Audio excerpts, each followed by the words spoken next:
Olá pessoal, tudo bom com vocês? Sou o professor Gustavo Fernandes. Olha aí na tela os nossos canais de comunicação mais uma vez, Gustavo_Fernandes_Salles e o e-mail gustavo.fernandes@tjdft.jus.br. Meus amigos, hoje a aula é bem tranquila, é a aula 7 do nosso curso de Direito Administrativo, que vai tratar do processo administrativo. Muito mais tranquila do que as aulas anteriores, porque o tema é menor, não tem tanta questão doutrinária, é mais o estudo da Lei 9784. Eu vou trazer para vocês primeiro algumas questões doutrinárias que são pouquíssimo cobradas em prova, mas vão te ajudar a ter aquela noção didática do que é o processo administrativo. E aí depois a gente ingressa nos princípios do artigo 2º da lei e nos aspectos mais cobrados também, quase sempre relacionados ao dispositivo legal, um ou outro caso com alguma interpretação do Supremo ou do STJ, alguma tese lá da jurisprudência em tese do STJ, a gente vai ver. Então beleza, processo administrativo, tema tranquilinho, vamos lá. Primeira questão, o que é o processo? Segundo a de Pietro, ele é entendido como uma série de atos coordenados para a realização dos fins estatais. Esse é o processo. Atos subsequentes e concatenados que são realizados na prática. O processo é distinto para cada função estatal. Então, temos o processo judicial, que tem todas as suas peculiaridades, não é o caso da gente estudar aqui. Temos o processo legislativo, que tem ainda mais peculiaridades, e temos o processo administrativo, que é o que nos interessa. Não se confunde com o procedimento, aquela velha dicotomia processo-procedimento. O procedimento diz respeito ao rito ou ao conjunto de formalidades necessárias para a prática dos atos que se desenvolve dentro de um processo. Então, o rito é a questão abstrata, são aquelas previsões abstratas que vão dizer quais são as formalidades que têm que ser seguidas para que haja, ao final, a prática de um ato, no caso do processo administrativo, de um ato administrativo. E aqui nesse slide aqui, nessa tabela, a gente tem a diferença, então. Processo administrativo, conjunto de atos praticados pela administração pública de forma concatenada em observância a uma ordem posta em lei, com uma finalidade estatal específica. A gente vai ver os objetos específicos do processo administrativo. E o procedimento administrativo é o conjunto de formalidades necessárias para a prática dos atos. Não é o conjunto dos atos em si, mas das formalidades. É o rito, né? Dos atos que se relacionam na série constitutiva de um processo cuja finalidade se busca alcançar. Então, para o direito administrativo, essa é a diferença. É claro que lá no direito processual civil, você vai ler o Fred Didier, vai ler outros doutrinadores, eles vão trazer algumas diferenças entre processo e procedimento no âmbito judicial, e aí talvez a definição seja um pouco diversa. Mas aqui para o processo administrativo, é isso que interessa. A lei de regência é a Lei 9784, de 99. Ela vai trazer as normas básicas sobre o processo administrativo no âmbito da administração federal, seja ela direta, seja indireta, seja a administração exercida pelo Poder Executivo, como também exercida pelo Poder Legislativo e Poder Judiciário. O próprio artigo 1º, parágrafo único da lei, diz que a lei se aplica aos órgãos do Legislativo e do Judiciário quando exercem a função judiciária, isso no âmbito da União. Agora, não obstante se trate de uma lei federal, que a princípio se aplica só para a União, na esfera federal, e aí cada estado e município vai ter sua própria lei do seu processo administrativo, lembrando que direito administrativo como um todo ele é competência concorrente para legislar, salvo alguns aspectos específicos, requisições, né, desapropriações, aí a gente já até estudou isso em outra aula, uma das aulas iniciais. Não obstante seja uma lei federal, o STJ entende, está aí na tela em negrito, é possível a aplicação subsidiária da Lei 9784 de 99 no âmbito estadual, no silêncio. Na omissão do legislador estadual, pode-se aplicar a Lei 9784. Inclusive, tem súmula, pode ser cobrado em prova, súmula 633. A Lei 9784, especialmente no que diz respeito ao prazo decadencial, que talvez seja o aspecto mais importante dessa lei, que a gente vai ver ao final, para a revisão dos atos administrativos no âmbito da administração pública federal, pode ser aplicada de forma subsidiária aos estados e municípios se inexistente norma local e específica que regule a matéria. Então, no silêncio do legislador estadual e municipal, aplica-se a Lei 9784. Se eles tiverem suas leis próprias, não se aplica a Lei 9784. E o artigo 69 ele também é importante, porque ele vai falar os processos administrativos específicos, mesmo no âmbito da União, continuam a reger-se pela lei própria, aplicando-se-lhes apenas subsidiariamente os preceitos da Lei 9784. Então, por exemplo, o processo administrativo disciplinar, o PAD, que é aquele conjunto de atos necessários para que haja, ao final, um ato punitivo em relação ao servidor. No âmbito federal, o PAD é regulamentado, é regrado pela Lei 8.112 de 90. No PAD, eu vou aplicar a Lei 8.112 de 90 ou vou aplicar a Lei 9784? 8.112 de 90. Apenas subsidiariamente aplica-se a Lei 9784. Isso vale para todos os processos administrativos que já têm legislação própria. Inclusive, processos tributários continuam regidos pelo Código Tributário Nacional. Questões envolvendo licitações, que tem todo um procedimento administrativo para permitir a contratação. Vai aplicar a Lei 8666, né, a lei geral. Sempre subsidiariamente a Lei de Processo Administrativo Federal, quando já há uma lei específica para regulamentar algum processo administrativo específico. Beleza, muito tranquilo até aqui, né? Qual que é a finalidade do processo administrativo? Eu confesso para vocês que nunca vi uma questão de prova cobrando este tema. Mas, como ele é tratado pelo professor Matheus Carvalho, que tem um livro voltado para concursos, e seguramente o professor Matheus Carvalho pegou de outros autores que se aprofundam mais na doutrina, então pode ser que o examinador dê uma lida no Matheus Carvalho ou nesses outros doutrinadores e queira cobrar algo nesse sentido só para dificultar um pouco mais, porque é um tema bem teórico, que quem estuda o processo administrativo não passa batido nisso aqui. Então, olha só, quais são as 4 finalidades básicas do processo administrativo? Controle da atuação estatal, realização da democracia, redução dos encargos do judiciário, garantia de uma atuação eficiente e menos defeituosa. Todos esses 4 aspectos estão de algum modo interligados. A mesma ideia está na essência de cada um deles, mas para ficar bem destacado, como um instrumento de controle da atividade pública. O processo administrativo ele vai impedir que um só agente tome uma decisão de inopino. Então, um agente só, com competência exclusiva, vai editar o ato. Isso aí pode causar mais erros, arbitrariedades. Então, quando se há uma série de atos concatenados subsequentes, em que há uma diluição da competência, há um tempo entre a prática de um ato e outro, e há principalmente publicidade durante esse procedimento, temos um controle da atividade administrativa. Há uma fiscalização pelo administrado e é possível que se evite arbitrariedades. Garantia da democracia. Novamente, evita que se pratiquem condutas arbitrárias, já que os atos têm que ser têm que ser justificados e têm que observar um procedimento pré-estabelecido.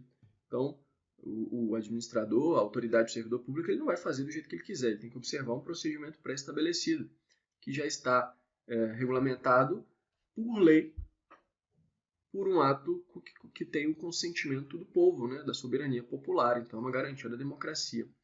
Diminuição dos encargos do Poder Judiciário, isso aqui também é muito evidente. Se há um processo administrativo, é capaz de ele mesmo resolver as lides, né? Não exatamente as lides, mas os litígios, enfim. Ou descobrir vícios nos atos e ali mesmo é resolvido sem precisar que a questão seja levada ao Poder Judiciário.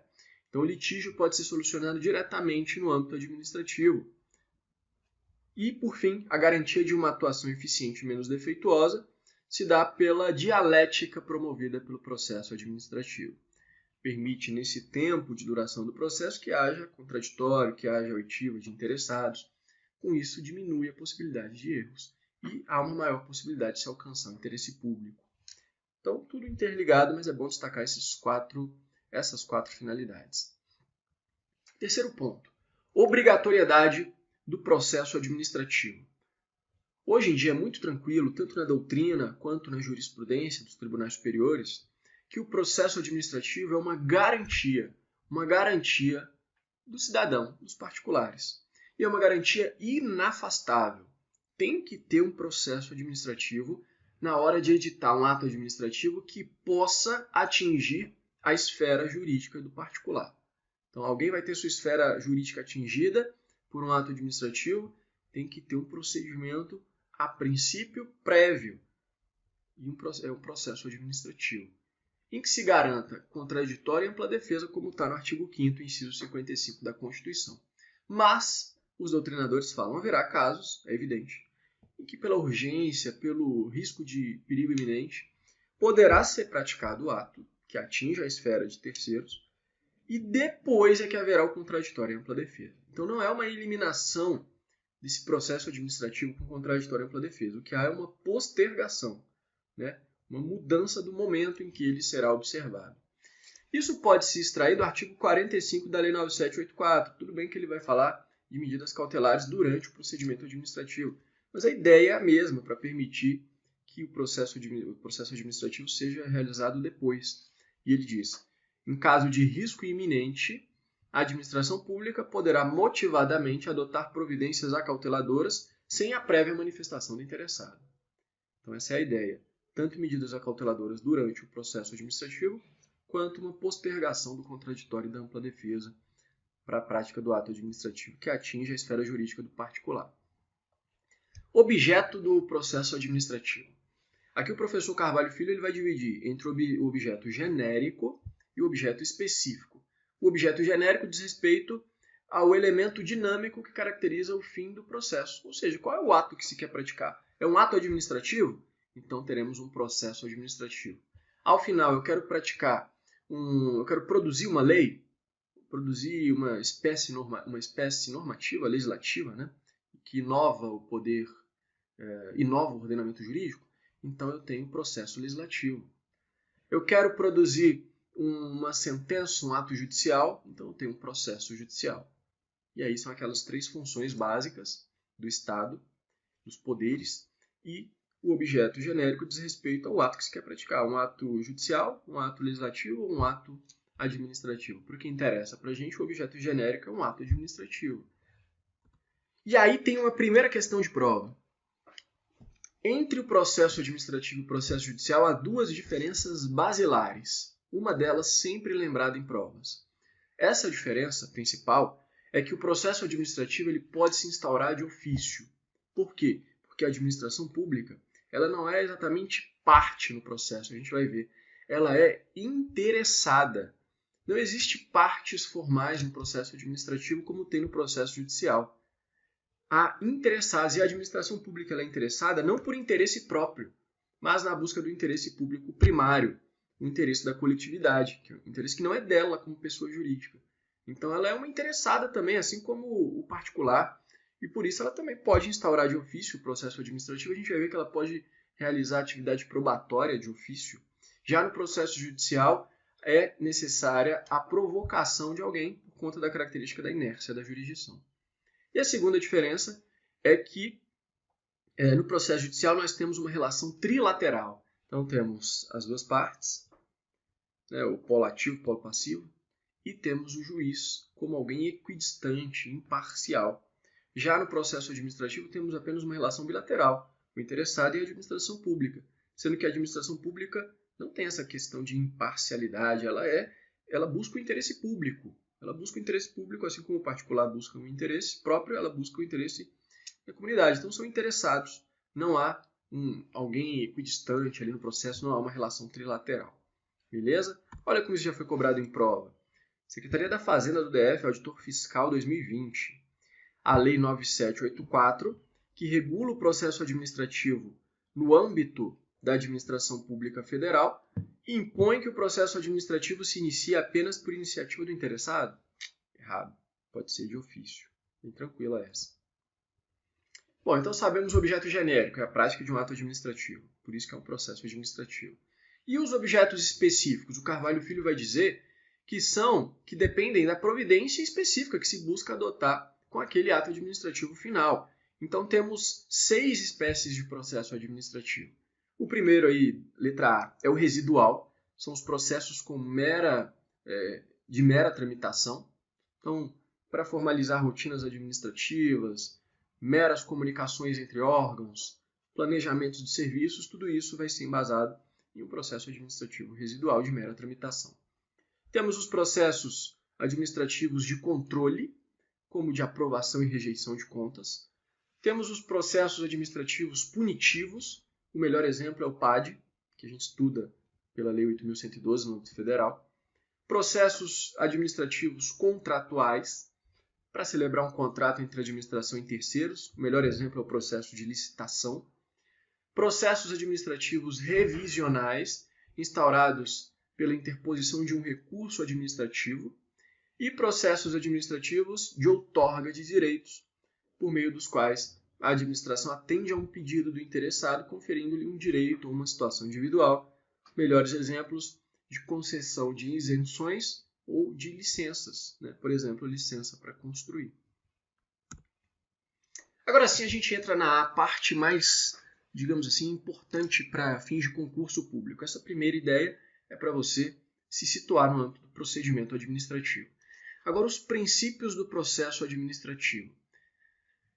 Muitos dos princípios a gente já estudou ao longo desse curso na aula de regime jurídico administrativo, salvo engano é a aula de número 2.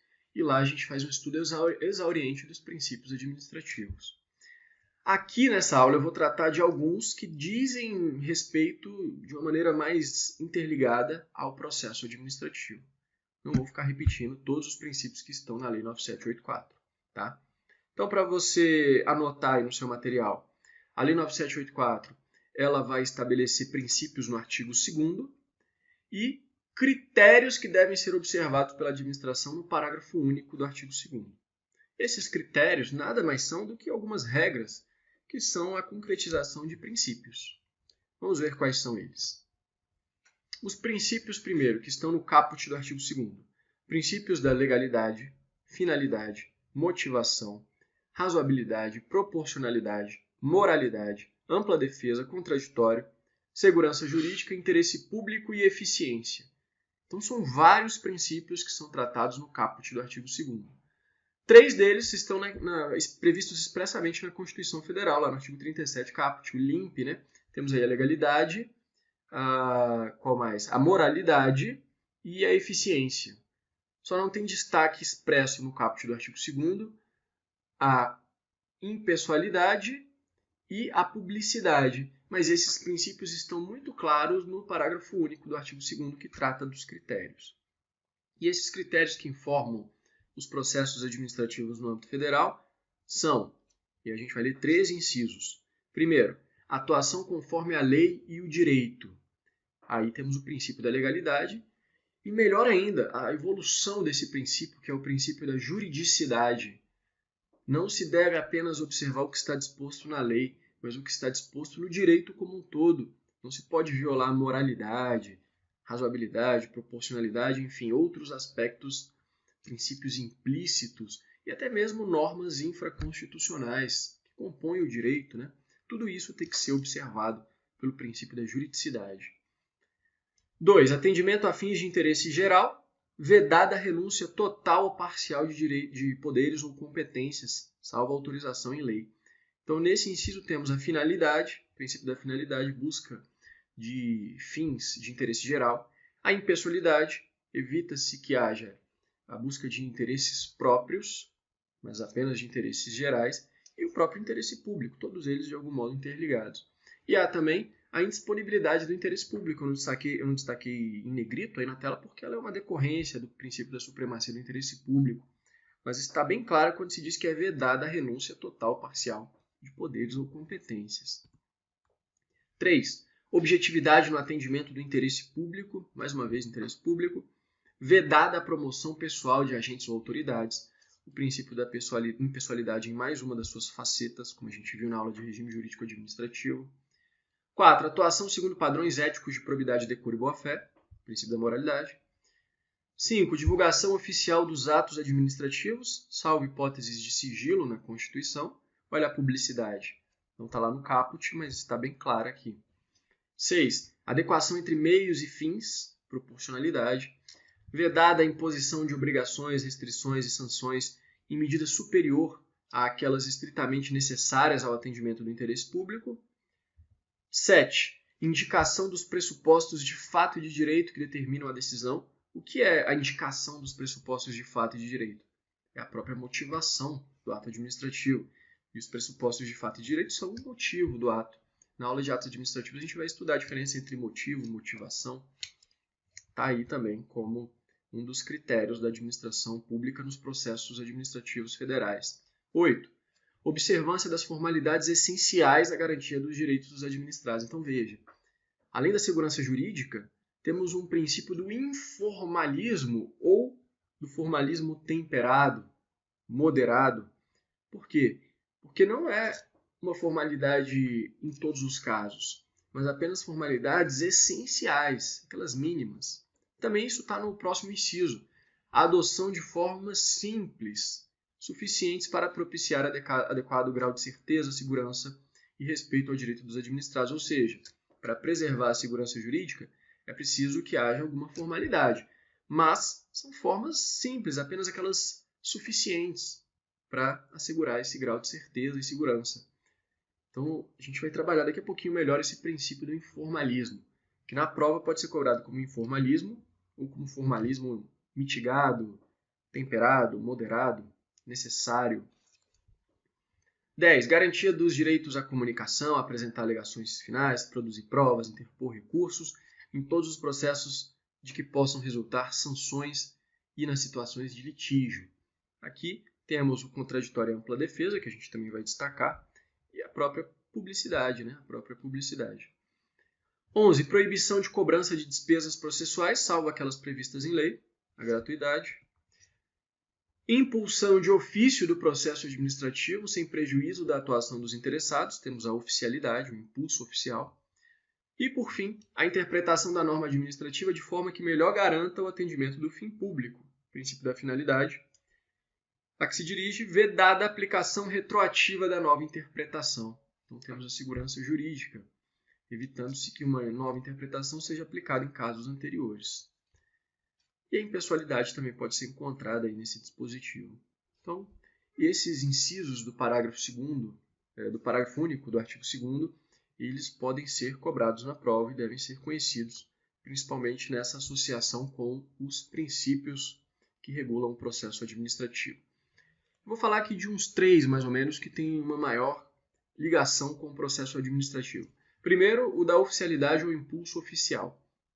Segundo esse princípio, o processo administrativo, como a gente viu, pode ser instaurado e impulsionado de ofício, de iniciativa própria da administração pública.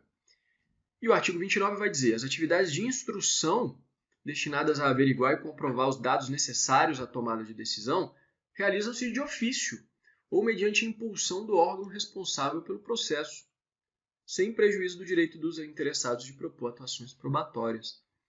Também o artigo 65 vai falar da revisão dos processos administrativos.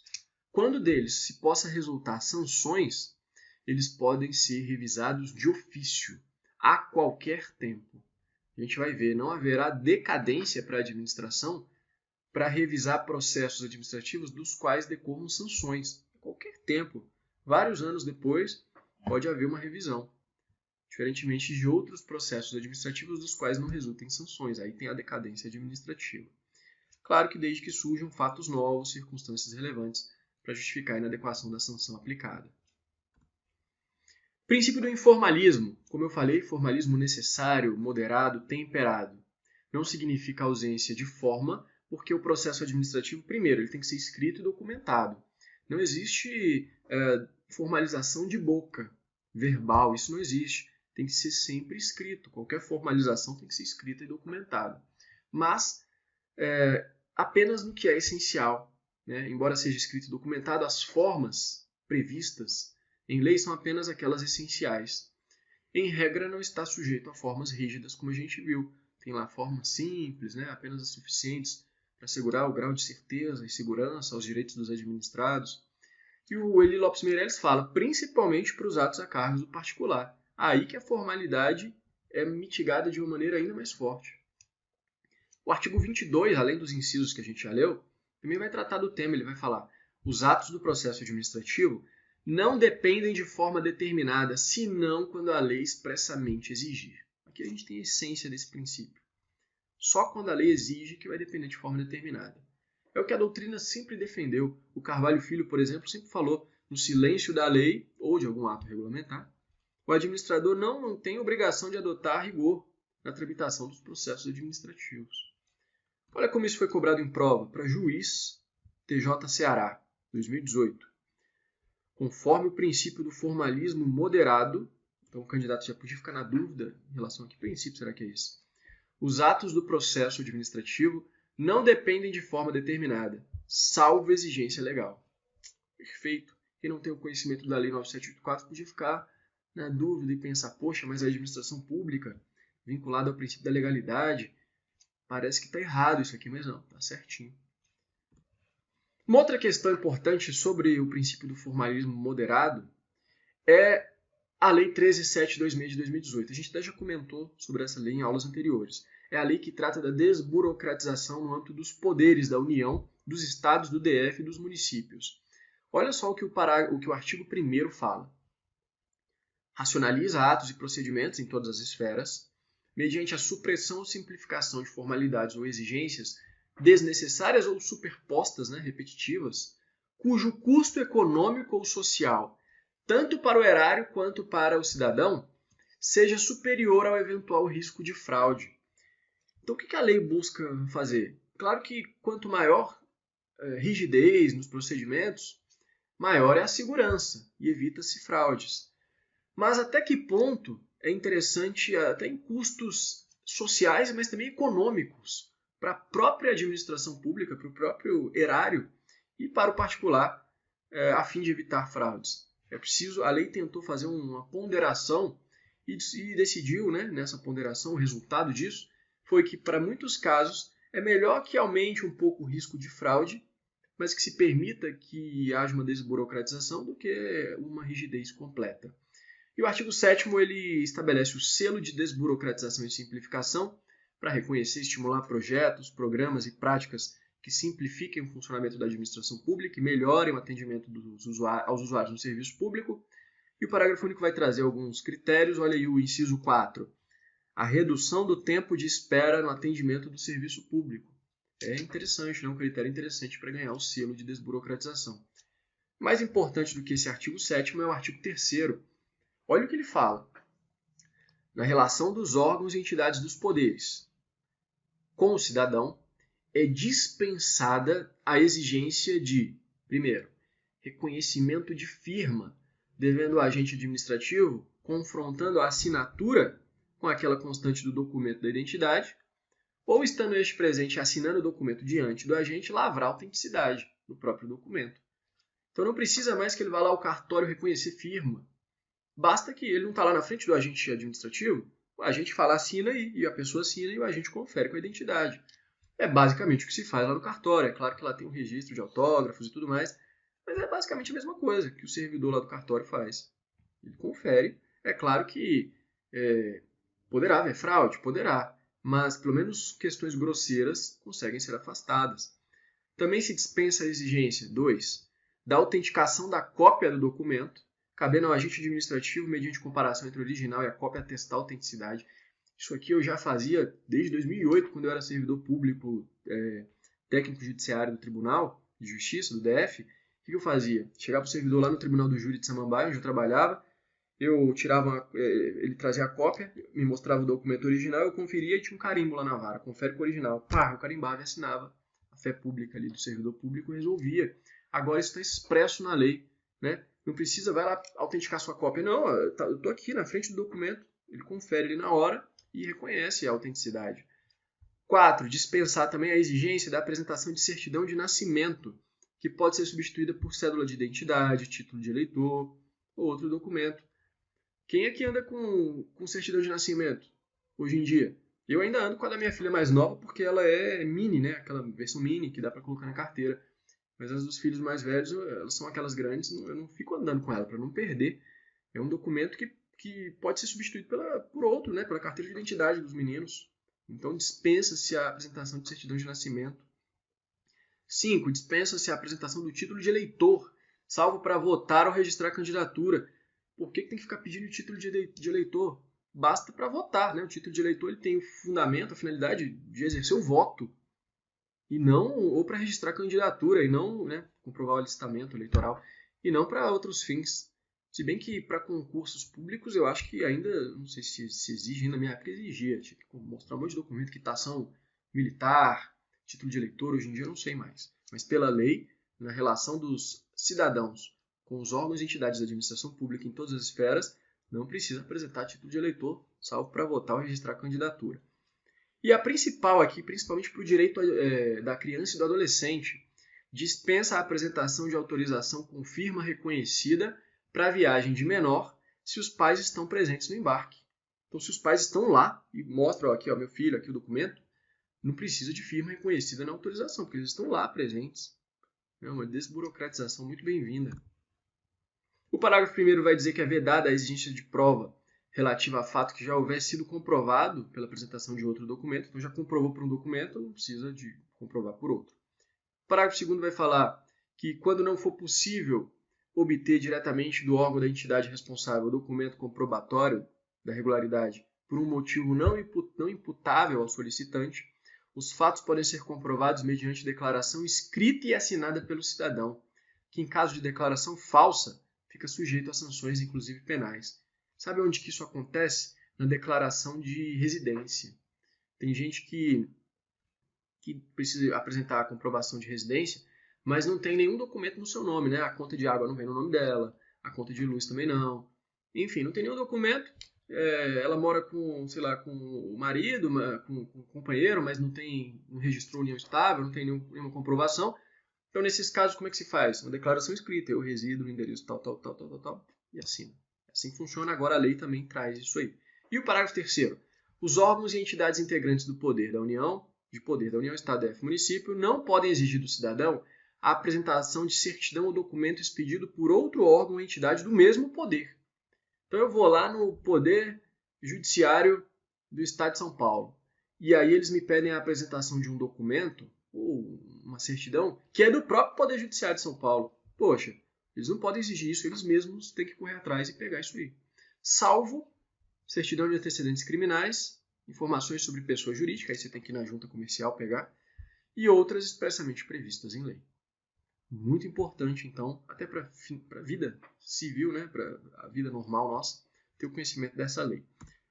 Mais uma questãozinha sobre o princípio do formalismo moderado. CESP 2020, Oficial de Justiça. O processo administrativo pode ser iniciado e impulsionado sem qualquer provocação de particular. Além disso, adota formas simples, suficientes para propiciar adequado grau de certeza, segurança e respeito aos direitos dos administrados. Esses critérios, previstos na Lei 9784, refletem observância, respectivamente, aos princípios da oficialidade e do informalismo procedimental. Perfeito. Olha só, aqui já foi o nome informalismo procedimental. Na questão que a gente viu anterior era formalismo moderado. Por isso que eu chamei a sua atenção a esse respeito. Contraditória e ampla defesa. A gente já falou lá na aula de regime jurídico administrativo com maiores detalhes. O que interessa aqui para o processo administrativo é que há previsão no artigo 5º, inciso 55 da Constituição, quando fala aos litigantes, não só em processo judicial, mas em processo administrativo, são assegurados contraditória e ampla defesa. E o contraditório e ampla defesa, eles têm uma terceira vertente que não se falava há alguns anos. Há alguns anos, o que se falava do contraditório e da ampla defesa? Que eles consagravam o direito de informação, de ter ciência do que está acontecendo, e o direito de se manifestar. Agora tem uma terceira vertente, que é o direito não apenas de se manifestar, mas de ver os seus argumentos considerados pela autoridade que vai tomar a decisão. Não adianta nada você se manifestar e ninguém levar em conta o que você falou. Isso não é contraditório. Tem que ser levados em conta os seus argumentos, eles têm que ser afastados pela decisão. Isso no processo judicial é muito evidente com o novo Código de Processo Civil, mas no processo administrativo isso também tem que ser respeitado. E aí eu coloco um trecho de um voto do ministro Gilmar Mendes, quando ele fala essas três vertentes: Recht auf Information, né, o direito à informação, Recht auf Äußerung, direito de manifestação, e o Recht auf Berücksichtigung, o alemão enferrujado aí, direito de ver seus argumentos considerados. A Lei 9784, além do que a gente já viu lá no inciso 10, do parágrafo único do artigo 2º, que fala que tem direito de comunicação dos atos, de apresentar alegações finais ao contraditório, produzir provas, interpor recursos, também temos que saber da súmula vinculante 21, que diz: é inconstitucional a exigência de depósito ou arrolamento prévios de dinheiro ou bens para admissibilidade de recurso administrativo. Como o recurso administrativo está ligado à ampla defesa e ao contraditório, que são princípios básicos no processo administrativo, qualquer processo, né? Administrativo e judicial, pelo menos. Então, se a lei exigir algum tipo de garantia de depósito prévio, ela vai estar diminuindo a possibilidade de exercício do contraditório da ampla defesa. Então, isso é inconstitucional. O artigo 3º, que vai tratar dos direitos dos cidadãos, também fala: o cidadão tem direito de ter ciência da tramitação dos processos, formular alegações, apresentar documentos, fazer-se assistir facultativamente por advogado, salvo quando a lei exigir. Então, no âmbito dos processos administrativos, e isso vale também para o PAD, tem a súmula vinculante 5, que está aí na tela: a falta de defesa técnica por advogado no processo administrativo disciplinar não ofende a Constituição. Então, para qualquer processo administrativo, a presença do advogado é facultativa. Não é obrigatório. Se o cara não quiser constituir advogado, ele não constitui. No processo judicial criminal, há uma imposição de defesa técnica, porque está em jogo a liberdade do indivíduo, um direito fundamental básico. E aí ele pode renunciar a essa defesa, porque de algum modo ele estaria renunciando indiretamente à própria liberdade, e isso é irrenunciável, direito fundamental. E no processo administrativo não, a não ser aquele processo administrativo que trata da execução penal.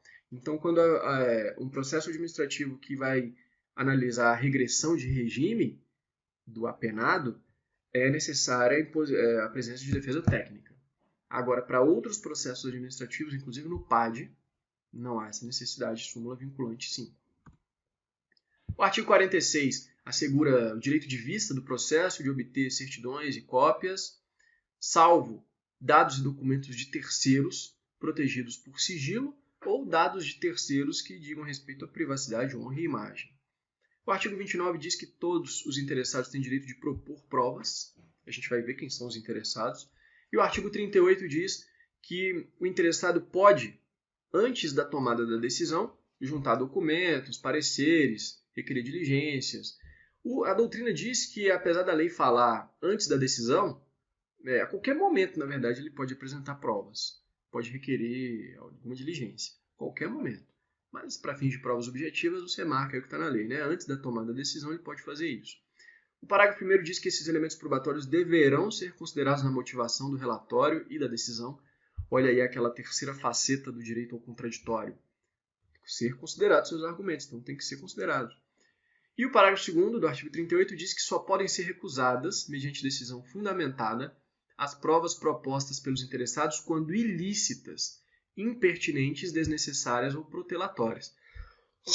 Perdão. Então, provas ilícitas, a gente vai ver que há uma vedação absoluta no processo administrativo. E do mesmo jeito que no processo judicial, também se veda provas ilícitas, está lá na Constituição, também são vedadas aquelas provas meramente protelatórias, desnecessárias, impertinentes. A autoridade vai fundamentar para rejeitar essas provas. Um princípio muito importante do processo administrativo é o princípio da busca pela verdade real. Hoje isso nem é mais verdade, mas antes se falava que no processo civil, no processo judicial civil, havia a busca apenas pela verdade formal. Hoje isso não é mais tão correto, mas ainda assim, quando você você é juiz, pega lá na sua vara um processo, uma ação de conhecimento, que trata de direitos disponíveis, então é uma indenização, alguma coisa assim. E a parte autora diz que está satisfeita com as provas, a parte requerida está satisfeita com as provas, meu amigo, é concurso para sentença.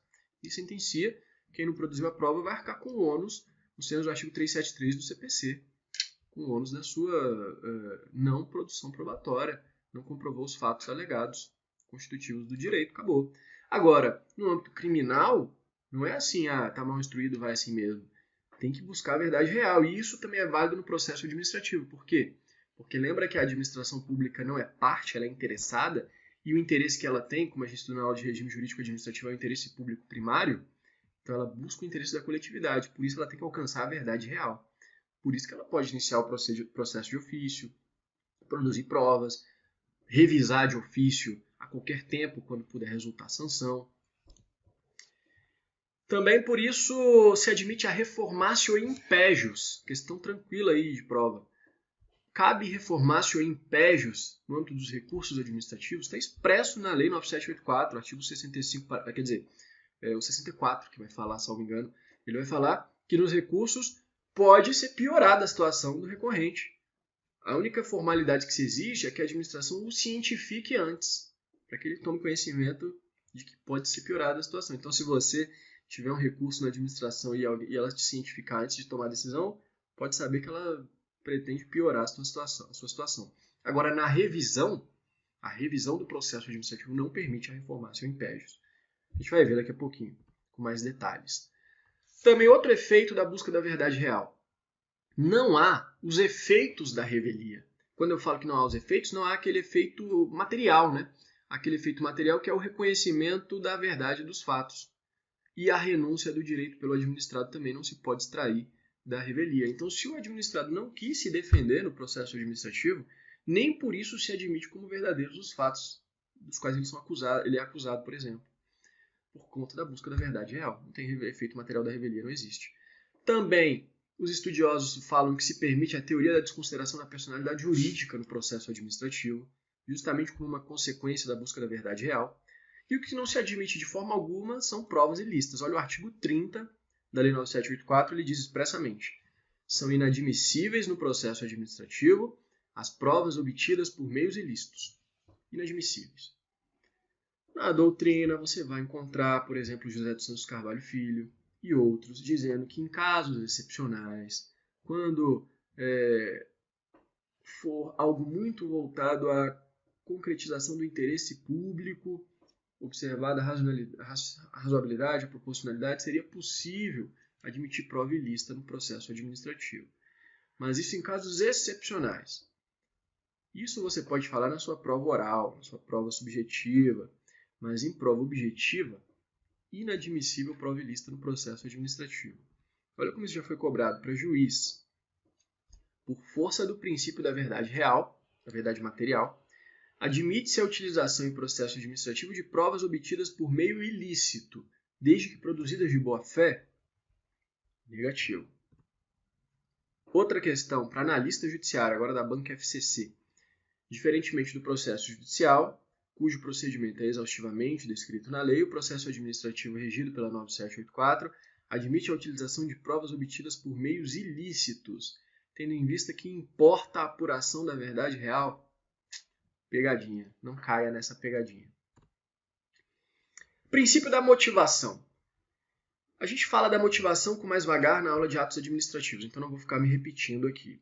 Mas apenas para fins de conhecimento da lei, o artigo 50 diz que os atos administrativos devem ser motivados com a indicação dos fatos e dos fundamentos jurídicos, o motivo, quando, e aí são vários incisos, neguem, limitem ou afetem direitos, imponham ou agravem deveres, encargos, sanções, decidam processos administrativos de concurso, dispensem ou declarem a inexigibilidade da licitação, decidam recursos administrativos, dos quais os que decorrem de reexame de ofício, deixem de aplicar uma jurisprudência firmada e importem anulação, revogação, suspensão ou convalidação do ato administrativo. E aí a doutrina discute, como a gente vai ver, como eu falei mais para frente, se esse rol é taxativo, ou seja, só esses atos precisam ser motivados, ou se a motivação é um princípio implícito na Constituição e todos os atos administrativos têm que ser motivados. Tem doutrina para os dois lados. Tem gente que fala todo ato administrativo tem que ser motivado, salvo alguma exceção. Mas a regra é que todos sejam motivados. O rol é exemplificativo. Outros falam o rol é taxativo, são só os que tem ali. E outros falam o rol é taxativo, mas os incisos cobrem praticamente tudo. Então é como se a regra realmente fosse a motivação. Depende aí da sua perspectiva. O parágrafo 1º do artigo 50 diz que a lei exige que a motivação seja explícita, clara, congruente e, aqui muito importante, podendo consistir em declaração de concordância com fundamentos de anteriores pareceres, decisões que serão parte integrante do ato. É aquela chamada motivação aliunde, quando a autoridade, na hora de decidir, fala faço remissão ao parecer do Ministério Público de Contas e as adoto como razões de decidir. Pronto. E aí aquele parecer do MP de Contas é parte integrante da decisão do Tribunal de Contas. Isso acontece muito. e isso é permitido expressamente pela lei do processo administrativo para evitar repetições, né? Não tem problema nenhum. Desde que aquele ato seja parte integrante do ato decisório, está a motivação muito clara. E o parágrafo 2º também, nessa ideia de economia processual, né, de celeridade, na solução de vários assuntos da mesma natureza, pode ser utilizado um meio mecânico que reproduza os fundamentos das decisões, desde que não prejudique direito ou garantia do interessado. Então, aquele carimbão, né, meio mecânico reproduzindo as decisões ali sobre assuntos da mesma natureza e assina, não tem problema nenhum também. Direitos e deveres dos administrados. Aqui eu vou passar que nem um trem-bala, não tem muito o que falar. Você vai ler o artigo 3º, vai falar dos direitos, a gente até já leu esse artigo aqui na aula. Fora o inciso 1, né, que é ser tratado com respeito pelas autoridades e servidores. O resto a gente já leu, ter ciência dos processos, formular alegações, apresentar documentos antes da decisão, fazer-se assistir facultativamente por um advogado, salvo quando a lei exigir. E os deveres estão no artigo 4º, expor os fatos conforme a verdade, proceder com lealdade, urbanidade e boa-fé, não agir de modo temerário e prestar informações solicitadas. É basicamente um dever de boa-fé objetiva, né? A boa-fé na conduta processual. Falar a verdade, não agir de modo temerário, prestar as informações, cooperar com a administração. É a boa-fé objetiva, não tem erro aqui não. Tópico 7. Delegação e avocação de competências. Mais um tema que a gente já tratou na aula de poderes da administração pública, quando a gente falou do poder hierárquico. Para não passar batido, já que estamos falando da Lei 9784, eu vou trazer novamente os dispositivos mais interessantes. Mas a visão mais aprofundada a gente teve na aula de poder hierárquico, de poderes administrativos, que já está no nosso curso aqui no YouTube. Mas vamos lá, artigo 12. Um órgão administrativo e seu titular poderão, se não houver impedimento legal, então é a regra que eles possam fazer a delegação, salvo se a lei não permite, delegar parte da sua competência. A delegação é parcial. A lei não admite uma delegação completa da competência, é sempre de uma parte da competência. A outros órgãos ou titulares, ainda que estes não lhes sejam hierarquicamente subordinados. Aqui nós temos a delegação horizontal, para alguém que não faz parte da minha estrutura hierárquica, não está abaixo, né? Não é um subalterno, um subordinado. Delegação horizontal, a regra é que a delegação seja vertical. Mas a lei permite a horizontal. Quando? Quando a lei autorizar? Não. Quando for conveniente. Questão de prova. Quando for conveniente. Em razão de circunstâncias de índole técnica, aquele órgão parece mais competente, né? Em termos leigos, né? Tem mais capacidade para isso, tem conhecimento técnico. Circunstâncias de índole social, econômica, jurídica, territorial, por alguma facilidade, alguma conveniência, pode-se delegar parte da competência, salvo se houver impedimento legal. O parágrafo único diz que o mesmo se aplica à delegação dos órgãos colegiados aos seus presidentes. O artigo 13 diz que não podem ser objeto de delegação 3 situações: edição de atos de caráter normativo, decisão de recursos administrativos e matérias de competência exclusiva do órgão. Esses 3 casos não permitem delegação, os demais permitem. O 14 vai dizer que a delegação e a sua revogação têm que ser publicadas no meio oficial, então tem que se dar publicidade da delegação para o órgão X, e na hora de revogar, a gente vai ver que essa revogação da delegação é feita a qualquer tempo. O parágrafo 1º diz que o ato de delegação vai especificar as matérias, poderes transferidos, os limites da atuação, a duração da delegação, o recurso cabível, podendo conter ressalva de exercício da atribuição delegada, também tranquilo, é revogável a qualquer tempo. Quando a autoridade delegante delega parte da competência, ela pode continuar exercendo essa competência, então teremos um exercício concomitante, pode acontecer. E o parágrafo 3º diz que as decisões adotadas pela delegação devem mencionar essa qualidade expressamente e serão consideradas editadas pelo delegado. Se o delegado, quem recebeu a competência prática 4, é contra ele que vai ser adotada a medida judicial ou administrativa. Lembre-se do exemplo do futebol. Tocou a bola para o seu companheiro, é o companheiro que está com a bola, ele que vai sofrer as consequências. O adversário vai dar o carrinho nele, né? Vai tentar fazer falta nele. Se for o Neymar, ele se joga no chão e sai rolando. Então, ele que sofre as consequências. É a mesma coisa, delegou competência para terceira, para uma autoridade, essa autoridade delegada é que vai responder pelos seus atos. Isso aí é muito tranquilo. Tem até a súmula do STF no âmbito do mandado de segurança, eu acho que é 530. Enfim, a Lei 9784 também vai nessa mesma ideia. O artigo 15. será permitida em caráter excepcional, então a avocação agora é excepcional, por motivos relevantes e devidamente justificados, a avocação temporária de competência atribuída a órgão hierarquicamente inferior. Então a avocação ela é excepcional, a delegação é só quando não houver impedimento legal, né? A avocação é mais restrita e ela é só em relação a órgão hierarquicamente inferior. Não existe avocação horizontal, só a delegação que pode ser horizontal. Impedimento e suspeição. A Lei 9784 também trata desse tema. O artigo 18 vai dizer que é impedido o servidor ou autoridade no processo administrativo em 3 casos. Quando ele tem interesse direto ou indireto na matéria, quando ele participou ou vem a participar como perito, testemunha ou representante, ou quando algum parente até terceiro grau, cônjuge ou companheiro, participe nessa condição, ou quando ele esteja litigando judicial ou administrativamente com o interessado ou com seu cônjuge ou companheiro. E aí é só aquele decoreba de lei. A doutrina costuma falar que as hipóteses de impedimento são objetivas na lei. Os incisos 2 e 3 até que são objetivos, mas o inciso 1 eu não vejo objetividade nele não. Quem tem interesse direto ou indireto na matéria é algo subjetivo, né? Mas enfim, na prova você marca que o impedimento retrata situações objetivas.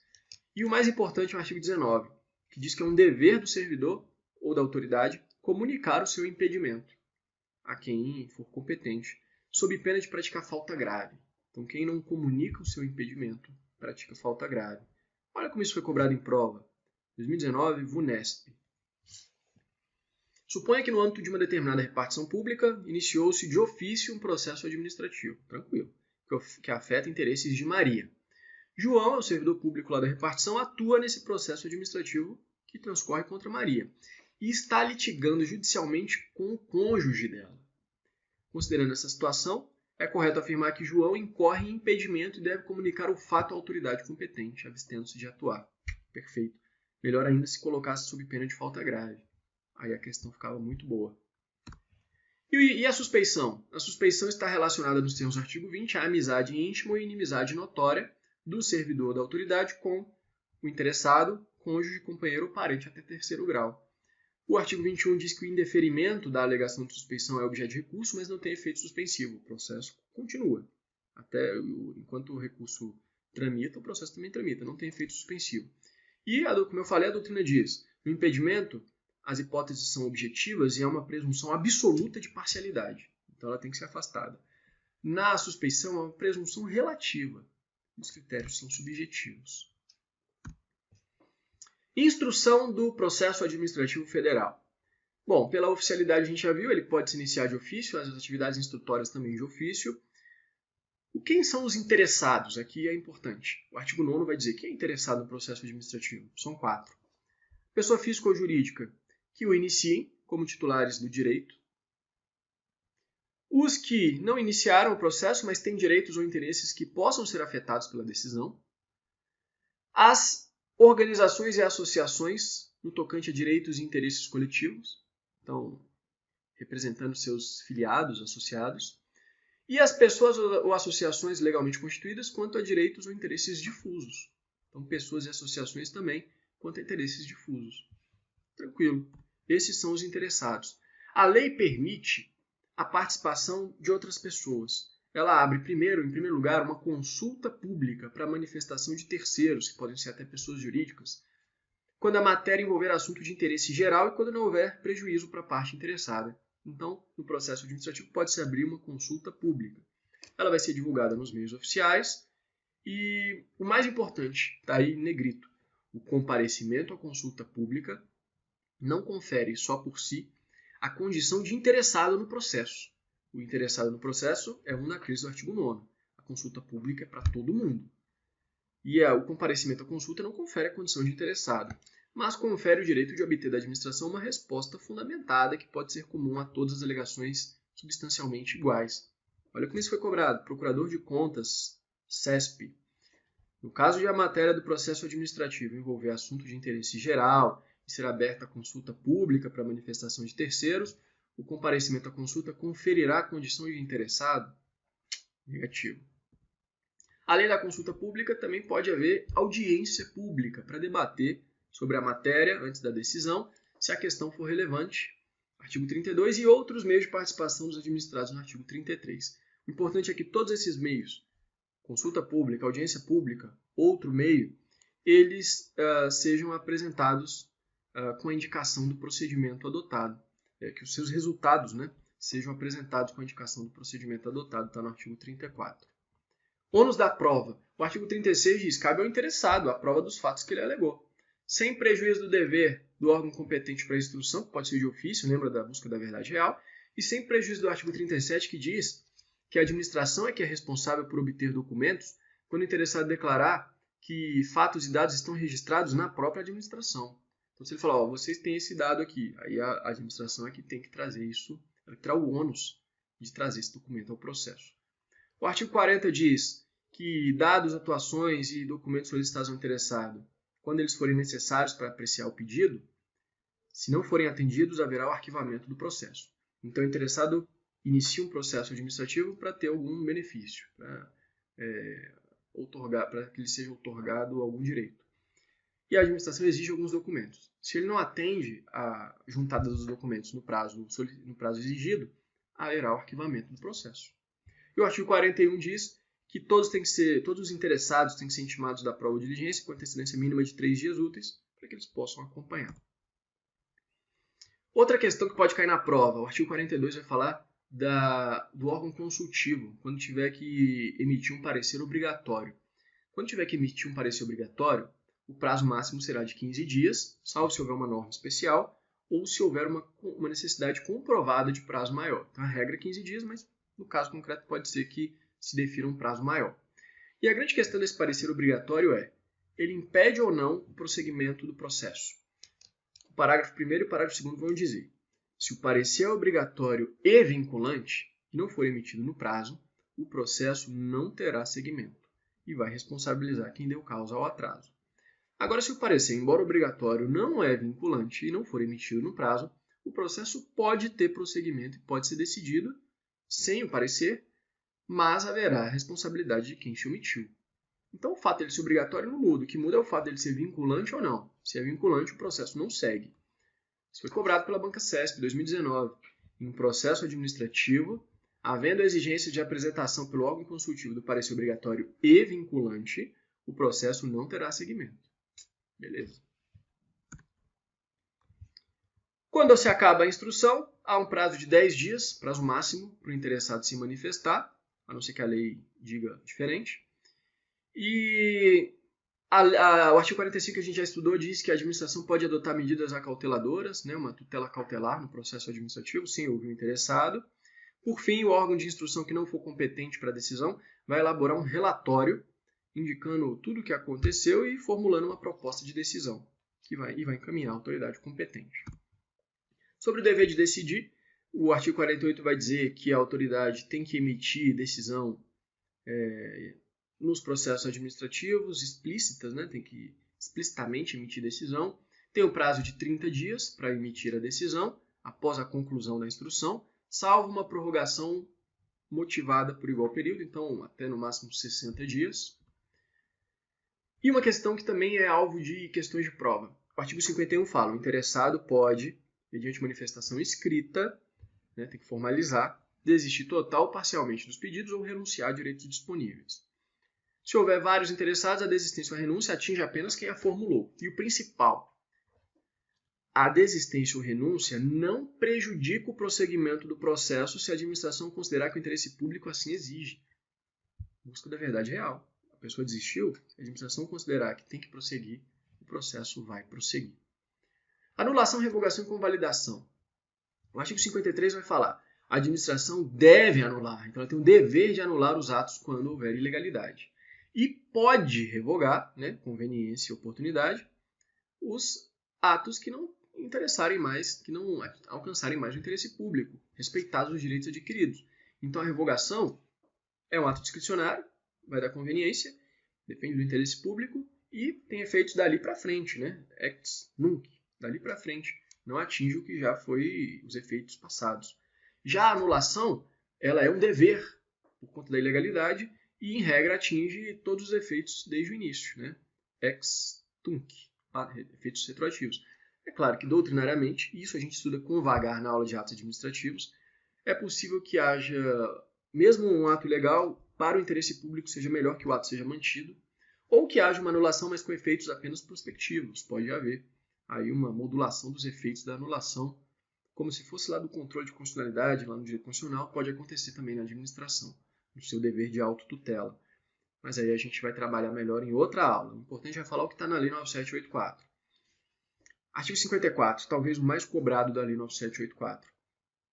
O direito da administração de anular os atos administrativos, dos quais decorram efeitos favoráveis para os destinatários, decai em 5 anos, contados 5 anos da data em que o ato foi praticado, salvo má-fé comprovada. Então, praticou-se um ato administrativo que é ampliativo de direitos, que é benéfico a alguém. A partir da prática do ato, tem 5 anos para anulá-lo em caso de ilegalidade. Depois de 5 anos, a decadência administrativa não pode mais em prol da segurança jurídica e da proteção da confiança legítima. Salvo má-fé. Se houver má-fé, aí não há prazo de 5 anos. E aí você vai se perguntar, mas e aí? Não é 5 anos, não são 5 anos, mas então não tem decadência nunca? Ou seriam 10 anos? Aí a discussão doutrinária a gente não vai trabalhar agora. Beleza? Tem uma segunda exceção, além da má-fé. O informativo 956 do Supremo reiterou, né, a jurisprudência. Situações, está em negrito aí na tela. Situações de flagrante inconstitucionalidade não devem ser consolidadas pelo transcurso do prazo decadencial do artigo 54. Aí, ó, olha a expressão. Se eu fosse examinador de prova oral, eu cobrava isso. Não pode haver uso capião de constitucionalidade. Uso capião de constitucionalidade. Se o ato é flagrantemente contrário à Constituição, não há decadência. Não há. Daqui 20 anos pode anular esse ato. Vamos ver como isso foi cobrado? Para juiz lá no Rio Grande do Sul.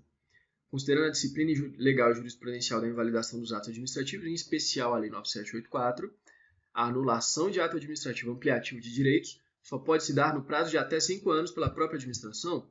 Gabarito certo. Eu confesso que eu ficaria numa dúvida danada em marcar certo nessa questão. Que parece incompleto, né? A gente sabe de salvo comprovada má-fé. Mas a questão trouxe a regra. Então é aquela sinuca de bico. Você não sabe o que marcar. Marca que está certo por causa da regra, ou marca que está errado porque não falaram da má-fé. Enfim, o gabarito foi certo. Outra questão agora da banca CESP. A decadência administrativa se aplica mesmo na hipótese de o ato a ser anulado afrontar diretamente a CF. Errado. A CF, né? Preguiçoso o examinador, nem coloca a Constituição Federal, bota CF. Está errado. Se afrontar a Constituição diretamente, não tem decadência, a gente viu. Parágrafo 1º. Se houver efeitos patrimoniais contínuos do ato administrativo, a decadência conta-se da percepção do primeiro pagamento. Tem tese do STJ nesse sentido, naquela jurisprudência em teses. Está em negrito aí o prazo decadencial de 5 anos é contado a partir da percepção do primeiro pagamento indevido. Né? Reproduziu, não sei nem por que tem tese disso, é o que está na lei. E o parágrafo 2º ele é de difícil leitura. Olha o que ele fala. Considera-se exercício do direito de anular qualquer medida da autoridade administrativa que importe impugnação à validade do ato. Mas como assim exercício do direito de anular? A ideia subjacente é de que haveria uma interrupção do prazo decadencial, né? Porque a partir do momento em que ela exerce o direito de anular, com qualquer medida, há uma interrupção do prazo. Parece essa leitura que é feita. E isso é confirmado pelo MS 28953 lá no Supremo Tribunal Federal. A ministra Carmen Lúcia, no caso, estava se discutindo a decadência para esse direito de anular um ato, né, de 5 anos, e a União disse que haveria interrupção da decadência porque, num determinado momento, ela encaminhou um expediente ao relator contendo a denúncia e fez remessa da documentação a uma unidade especializada. E ela falou que essa movimentação interromperia o prazo decadencial. E a Carmen Lúcia disse: o ato administrativo capaz de ensejar a interrupção do prazo decadencial, que em regra não se suspende nem se interrompe, então aqui temos uma exceção. Quando se fala que o prazo decadencial não se interrompe nem se suspende, há algumas exceções. Uma delas é aqui, para anular o ato administrativo ampliativo de direitos. É aquele que, e o ato administrativo capaz de interromper o prazo, é aquele que importa impugnação à validade do ato. Então olha a leitura do parágrafo 2º ali no alto da tela. Não é só qualquer medida da autoridade, é qualquer medida que importe impugnação à validade do ato. Então é aquele, ela fala lá no final, aquele ato que representa verdadeira contestação, questionamento sobre a validade, não mera movimentação dentro no âmbito interno da União. Então ela afastou, no caso, a interrupção da decadência e reconheceu a decadência. Mas deixou claro que o parágrafo 2º diz justamente essa questão da interrupção do prazo decadencial. O STJ tem tese também sobre isso. Ó.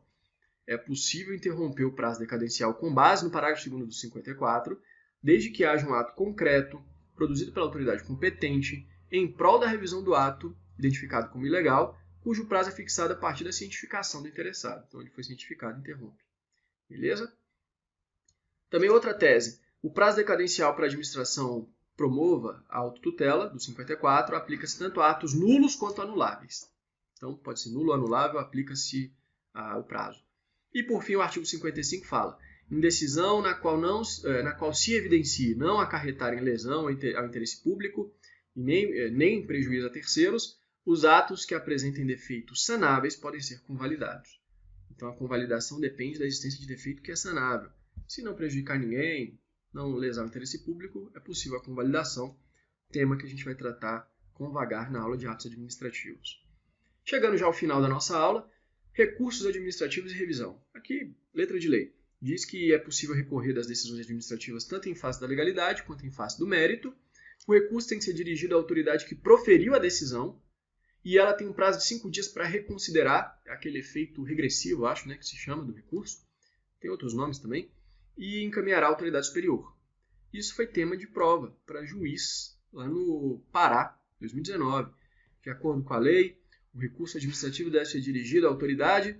Aí tem várias possibilidades, né? Hierarquicamente superior, a que proferiu a decisão.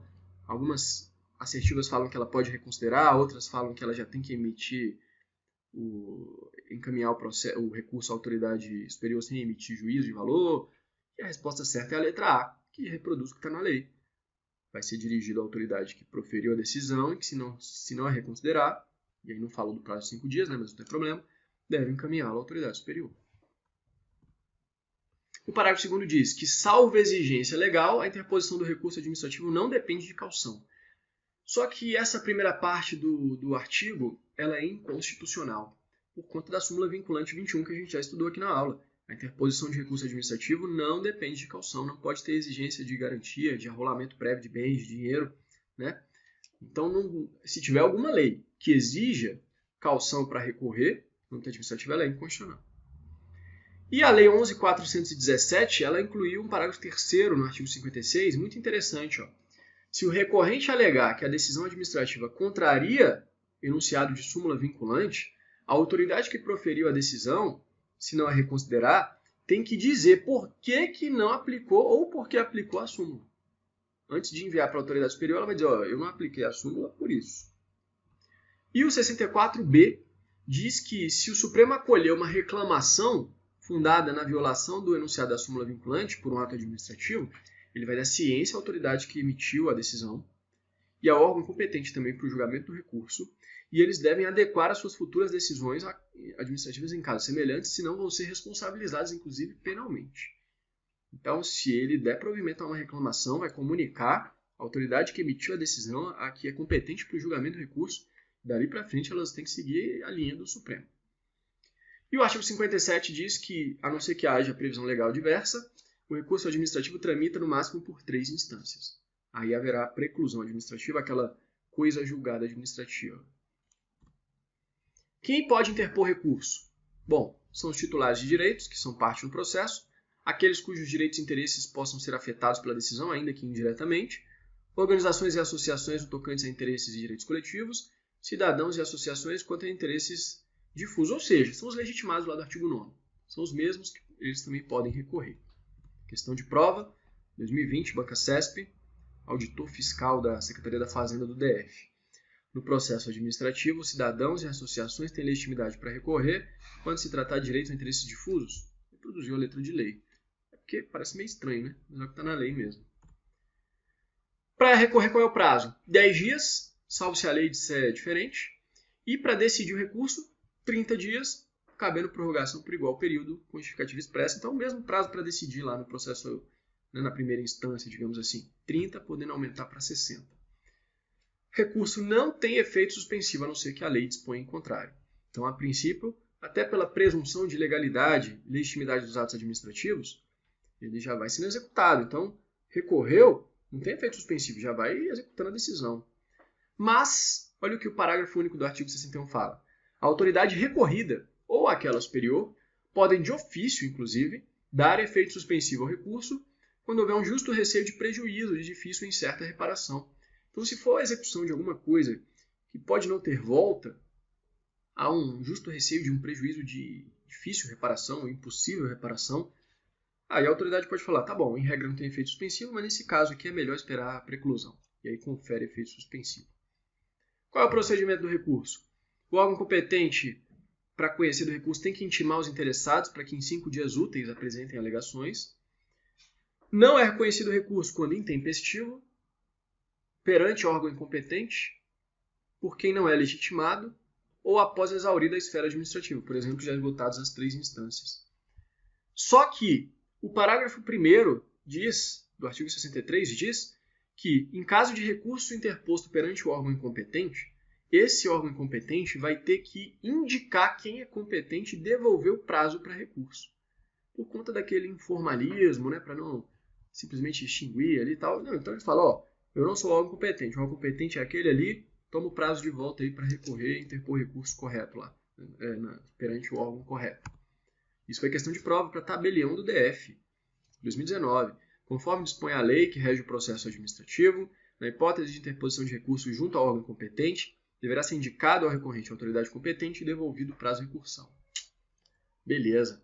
E para a gente encerrar, meus amigos, para acabar, ainda que o recurso não seja conhecido, isso não impede a revisão de ofício, desde que não tenha ocorrido a preclusão administrativa. Então, tirando o caso de preclusão, ainda que o recurso não seja conhecido, esse cara não é legitimado a interpor recurso, é intempestivo, ainda assim pode de ofício analisar se o ato é ilegal pela busca da verdade real, pelo interesse público. Cabe reformácio em impégios, como a gente já falou. O artigo 64, parágrafo único diz que se da modificação, anulação ou revogação do recurso puder decorrer um gravame à situação do decorrente, ele deve ser cientificado para formular alegações antes da decisão. Então, pode agravar a situação. Mas a revisão, que está no artigo 65, ela não permite o agravamento da sanção. Só no recurso, na revisão não. O artigo 65 fala que, quando o processo resultar sanção, a qualquer tempo e de ofício pode haver revisão. Quando não resultar sanção, aí tem o prazo da decadência, Não pode ficar eternamente podendo revisar. Desde que haja circunstância nova, fato novo, circunstância relevante suscetível de justificar a inadequação da sanção aplicada. Beleza, meus caros? Com isso, a gente encerra essa aula de processo administrativo federal. Um pouquinho mais de 1 hora aqui. Grande abraço!